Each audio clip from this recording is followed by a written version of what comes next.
বলি ভাই বোনেরা এবার শুনেন বৈদেশেরও কথা, শুনতে হইলে সবার মধ্যে রাখেন নীরবতা। বৈদেশ অনেক সুন্দর, বৈদেশ অনেক সুন্দর, সেখানেতে জীবন সহজতি, তাই মানুষ চাই যাইয়া বৈদেশ হইব কোটিপতি, মানুষ মনে করে।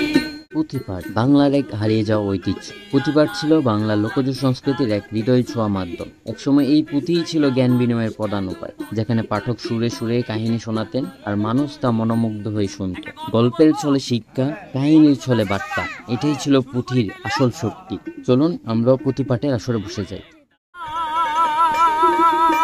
চৌদিকে বন্দনা করি, মধ্যে হইলাম স্থির, সভাসদে পুঁথি শুনতে হইতেছে নথি, বৈদেশে যাওয়ারও পুঁথি শোনেন মধু দিয়া, ধনী গরিব মধ্যবিত্ত নেতা সাহেব দুনিয়া, যেই গল্প সুরের তালে শোনাইব এখন, সেই গল্পের নাম নিরাপদ দিবাস। এক দেশ থেকে আরেক দেশে যদি কেহ যায়, স্থায়ী কিংবা অস্থায়ী যে কোনো অবস্থা, তবে তারে আমরা সবাই বলি অভিবাস। নতুন যারাই আইলেন সবাই গ্রহণ করে না, শোনো ভাই গ্রহণ করে না, ভাইরে গ্রহণ করে না।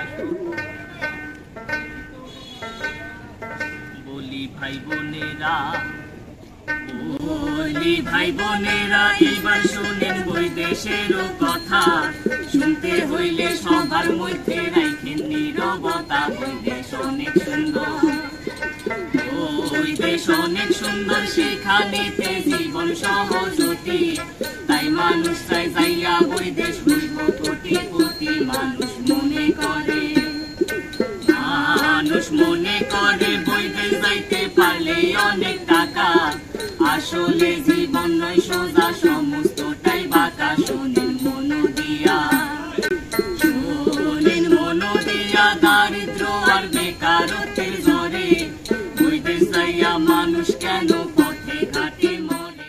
হারিয়ে যাওয়া ঐতিহ্যকে নতুন রূপে ফিরিয়ে এনেছে রামগো। রামগো একটি অভিবাসন সেবা কেন্দ্র।